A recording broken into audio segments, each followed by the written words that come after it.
yang saya nak beri peringatan pada orang puan muslimat, kalau kita sibuk bekerja siang hari sehingga kan mangkuk pinggang tak sempat nak basuh di rumah, ni pastikan pinggang mangkuk yang tak sempat nak basuh malam, yang kita dah niat ataupun kita dah sebut nak basuh esok, cara mana?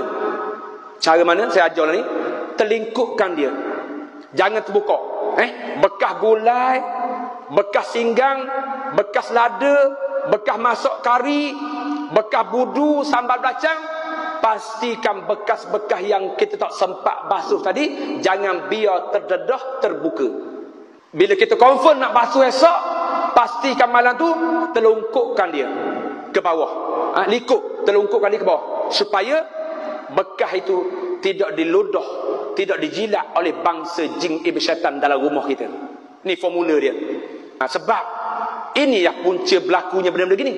Sebab malam kita tak sempat nak kemas rumah, bekas masak, periuk belanga, terdedah gitu, iblis syaitan jin jilat ludah dalam bekas pinggang mangkuk kita. Yang menjadi punca asbab penyakit-penyakit benda macam ni. Dan orang puan juga tolong ingat, bila kain baju di jemuran, jangan sampai maghrib berlalu belum angkat, bahaya. Ni banyak berlaku sihir guna pakaian dalam ni. Ni banyak berlaku sihir menggunakan pakaian dalam. Banyak benda gangguan yang berpunca dari asbab pakaian kita.